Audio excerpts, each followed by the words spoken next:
জানেন তো, পটল খেতে আমার বেশ লাগে। তাই পটল আমাকে সারা বছর আপনারা যদি পটল দেন, আমাকে কেউ এনে দেয়, আমি খেয়ে নেব। মানে আমার কোনো কিছু লাগে না। অনেকে বলে পটল জলসা হয়ে যায়, কি মানে কি একটা যেন একটা কখন যেন বলে যে জগন্নাথ দেবের স্নান যাত্রার পর পটলে জল চলে আসে, এসব অনেক কিছু আছে, আমি অত বলতে পারবো না, মিথ অনেক কিছু। কিন্তু আমাকে সারা বছর পটল দিলে আমি পটল খেয়ে যাব। তাই সেদিনকে ভাবলাম যে একটা রেসিপি দেখেছিলাম, সেটা হচ্ছে তিল পটল। তিল পটল অনেক কিছু হয়, কিন্তু তিল পটল সর্ষে দেবো না। সর্ষে ছাড়া তিল খাওয়া ভালো। আমার তো মনে হয় সর্ষের থেকে তিল খাওয়া ভালো। তাই ভাবলাম শুধু তিল করব, একটু কাজু দিয়ে নিলাম। নানা রকম মানে কখনো কখনো অন্যরকম একটু খেতেও ভালো লাগে। তাই একটু কাজু আর তিল এই বাটাটা দিয়ে, আর একটু কাঁচা লঙ্কা একটু বেটে নেব। নিয়ে তারপরে পটলগুলোকে ভালো করে আমি ভেজে নেব। কেননা যখন তিল এমন একটা জিনিস না, বেশি কিন্তু তেলে ভাজা যায় না। তিল যদি বেশিক্ষণ তেলে ভাজেন, তিল হয়ে যাবে, এমনি ঝোলটা জলসা হয়ে যাবে, আর তেলটাও টেস্টটা বাজে হয়ে যাবে। তাই জন্য যতটা সম্ভব পটলটাকে পুরোই মানে ভেজে ফেলবেন। শুধু তিলের সাথে একটু নেড়ে একটু ফোটানোর জন্য রেখে দেবেন, এমন।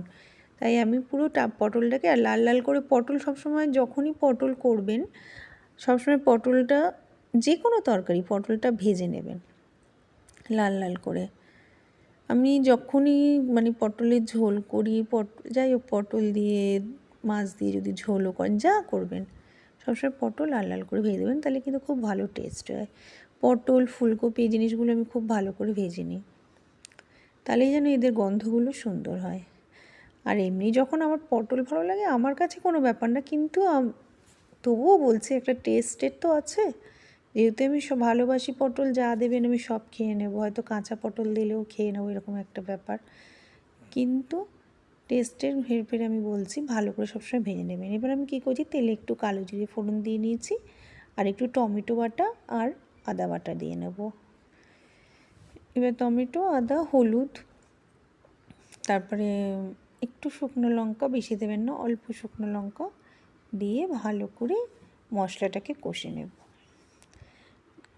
এবার কষানোর পর বেশি হলুদ দেবেন না, হ্যাঁ, অল্প হলুদ দেবেন, কেন এগুলো তিল তো, তিল সর্ষে এগুলোতে না খুব বেশি হলুদ দিলে ভালো লাগে না। আমি তাও দিয়েছিলাম, মানে একটু কম দেবেন। এরপর ভালো করে কষে, এবার পটলটা দিয়ে, জলটা দিয়ে আমি কি করব, ভালো করে একটু সেদ্ধ করব, মানে পটলের ভেতরে যেন মশলার গন্ধটাও চলে যায়, নুনও ঢুকে যাবে। এখানে আমি বলে থাকি, আমার রেসিপিটা যদি আপনাদের ভালো লেগে থাকে, বুলবুলস রান্নাবাটিকে অবশ্য করে একটু সাবস্ক্রাইব করে দেবেন। অনেক নতুন নতুন রেসিপি জানার জন্য, বা অনেক পুরনো রেসিপি নতুনভাবে জানার জন্য।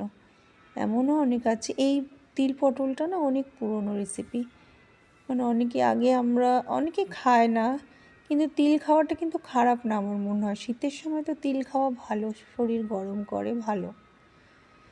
এরপরে কি করলাম, আমি ওই পেস্টটা দিয়ে নেব, দিয়ে ভালো করে নেড়ে চেড়ে তেলের মধ্যে একটু কিছুক্ষণ ফুটিয়ে নেব। ফুটিয়েও মানে কষিয়ে নেব একটু, আর হালকা একটু জল দিয়ে তারপরে পটলের সাথে মানে মাখো মাখো করে তারপরে নামিয়ে দেবো।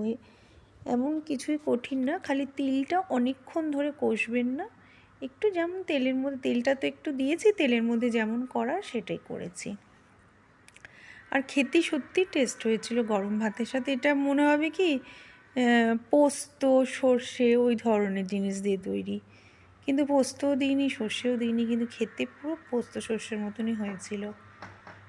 এই পেস্টটা দিয়ে জানেন তো মাছ ভাপাও করতে পারেন, খুব ভাল লাগবে। এরপরে একটু কাঁচা তেল দিয়ে, আমি একদম অল্প কাঁচা তেল দিলাম, কারণ আমি বেশি না কাঁচা তেলের গন্ধ পছন্দ করি না। কিন্তু এই ধরনের জিনিসে একটু কাঁচা তেল ওপর থেকে ছড়িয়ে আমি একটু ঢাকা দিয়ে রেখে দিয়েছি। তাহলে চলুন, আমার তিল পটল পুরোপুরি সম্পূর্ণভাবে খাওয়ার জন্য রেডি হয়ে গেছে। আর সাদা স্টিম রাইসের সাথে খাবেন, খুব ভালো লাগবে। এছাড়া যদি আপনারা পোলাও করেন তার সাথেও খেতে পারেন। খাওয়াটা আমার মনে হয়, আমি বলবো বলেই আপনি খাবেন এমন কোনো ভালো নেই। খাওয়াটা যে যার নিজের স্বাদে খায়। হয়তো এমনও জিনিস আছে যেটা আপনার ভালো লাগবে, আমার ভালো লাগবে না, বা আমার ভালো লাগলো আপনার হয়তো সেটা পছন্দ হলো না। সেই জন্য খাওয়াটা নিজের স্বাদে খাবেন অবশ্য করে। আমি একটা বললাম যে এটা যদি সাধারণ সাদা রাইস দিয়ে খান খুব ভালো লাগে, আমার ভালো লাগে।